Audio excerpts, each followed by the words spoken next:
ध्यान में बाधक संकल्प और विकल्प। जी हाँ, यदि ध्यान में आप बैठे हैं, सारे संसार की सोच उसी समय आपको घेर लेती है। क्या आप ऐसी अवस्था में ध्यान की गहराई का रस पान कर पाएंगे? कदापि नहीं, क्योंकि ध्यान के समय यदि मन में उठ रहे हैं संकल्प और विकल्प, तो अभी संसार जीवित है। फिर ध्यान कैसा? किसका ध्यान? यही सब चीजें हमें ध्यान के समय सावधानी पूर्वक रोकना पड़ता है। यदि ध्यान के समय संकल्प और विकल्प उठे तो निश्चित है कि उठने वाले संकल्प विकल्प आपके अंदर एक तूफान खड़ा कर देंगे, क्योंकि ये ध्यान अवस्था ही ऐसी अवस्था है जिसमें साधक अपने को बिल्कुल शिथिल करके स्वरूप में स्थित हो जाता है। ध्यान के समय मन कल्प वृक्ष की तरह प्रत्येक संकल्प को पूर्ण करने की अवस्था में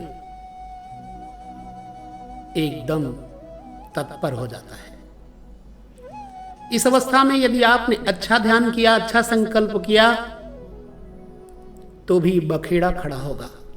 बुरा संकल्प किया तो भी बखेड़ा खड़ा होगा। हमें संसार से मुक्ति चाहिए, न कि एक नया संसार खड़ा करना है।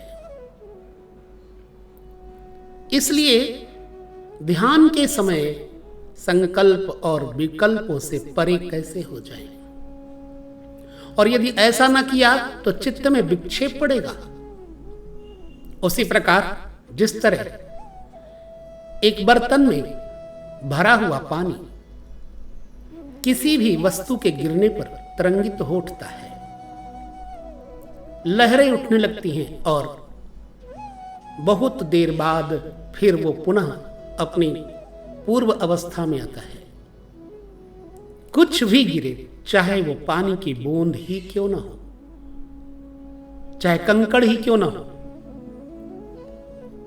जब संपूर्ण जल तरंगित हो उठता है और कुछ समय तक उसमें लहरों का कंप हो उठता है, ठीक चित्त की अवस्था भी इसी तरह की है। जब आप कोई संकल्प करते हैं, मन में कुछ सोचते हैं, तो फिर चित्त में तरंगे पैदा हो जाती हैं और आप ध्यान नहीं कर पाते, खाली वापस मुड़ जाते हैं। ठीक उसी प्रकार साधक के चित्त की अवस्था होती है, और इस अवस्था में साधक को एकमात्र तटस्थ एवं निश्चिंत होकर के क्या करना चाहिए? मात्र दृष्टा की भांति संकल्पों और विकल्पों के ऊपर नजर रखनी चाहिए, क्योंकि ध्यान एक क्रिया मात्र नहीं है। यहां क्रिया का समापन करना है।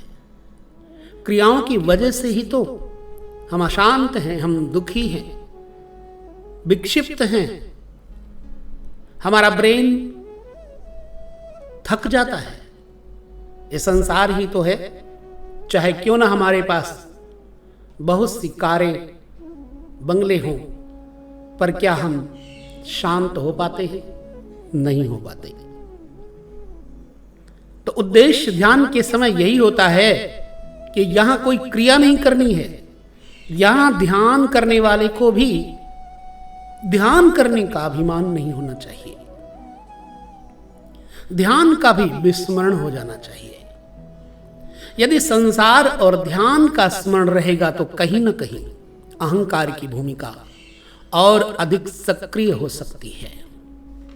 याद रहे, इसमें आपको केवल को अहम यानी मैं कौन हूं और जब उसका उत्तर मिले सो हम, इसके अलावा अन्य कोई चिंतन शेष नहीं रहना चाहिए। यदि चिंतन होता है तो शरीर और संसार की भटकन हमेशा के लिए बनी रहेगी। यहां उलझना नहीं सुलझना है। ना कोई मत, ना कोई संप्रदाय, ना ही किसी तरह का अन्य कोई धर्म। बस एक ही धर्म है साधक का, वो है कर्तव्य मौन और आत्मबोध। इतना गहरे उतरे कि गहराई में जाने के बाद पता न चले कि हम कितने गहरे में आ गए हैं। शरीर वही रहेगा, संसार जैसे का तैसा रहेगा। यदि आप गहराई में ना उतर पाए तो संसार और भीषण पीड़ा देगा। इसलिए नित्य प्रति ऐसा अभ्यास करना चाहिए। निश्चित मानिए कि अब आप ईश्वर तक पहुंचने में समर्थ बन रहे हैं। जगत की सारी पीड़ा समाप्त हो रही है। यहां तक स्वर्ग और मोक्ष की चिंता भी समाप्त। अतः संकल्प और विकल्पों का स्वतः समूल समापन हो जाए, ऐसा प्रयत्न करना। हर श्वास में एक गहरापन। लंबी श्वास अंदर के भरे हुए समस्त विषाणुओं को निकाल फेंकने की क्षमता रखता है, क्योंकि आकाश पवित्र है। आकाश की एक उपमा है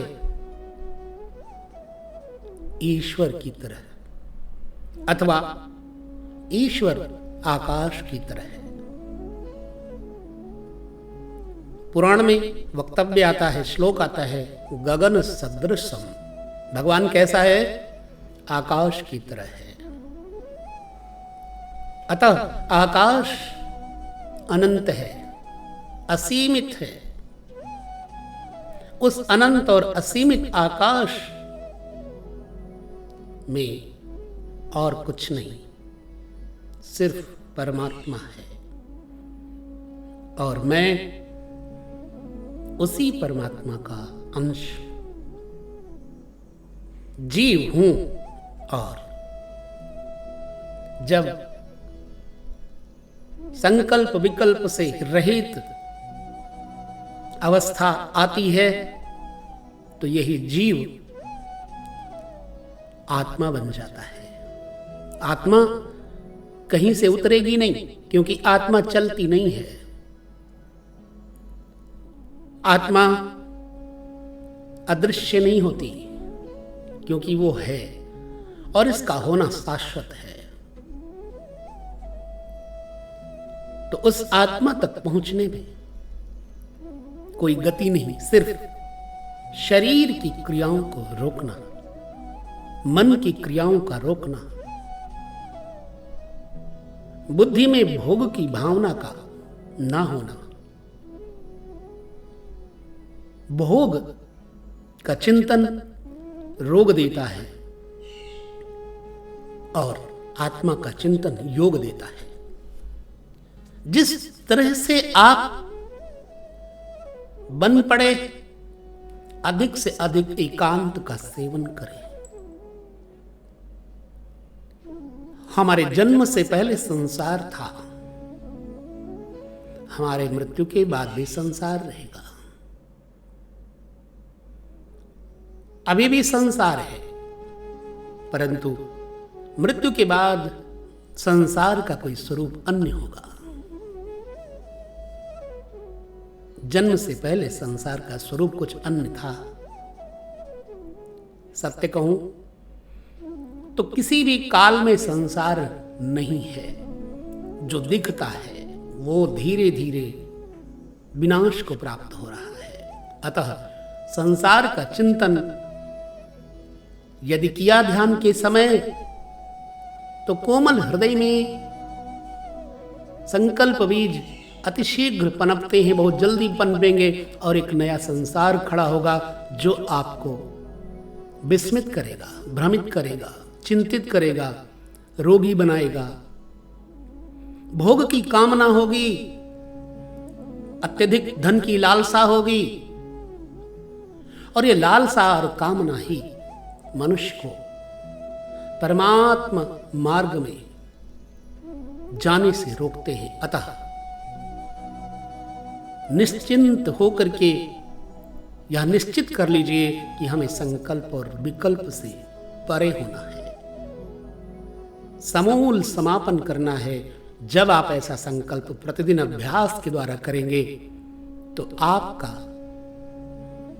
समस्त संकल्प विकल्प सुख दुख समाप्त की अवस्था में आ जाएंगे, और तब आपके मन में स्वयं एक ही शब्द गूंजेगा, ओम शांति शांति शांति। इस प्रकार से आप ध्यान करें, परंतु कभी भी ध्यान छूटे ना, अभ्यास छूटे ना, अन्यथा आपको उतनी ही दूरी पर फिर चलना पड़ेगा, तय करना पड़ेगा मार्ग। इसलिए ध्यान किए यह नित्य क्रिया अवश्य करें। ओम शांति।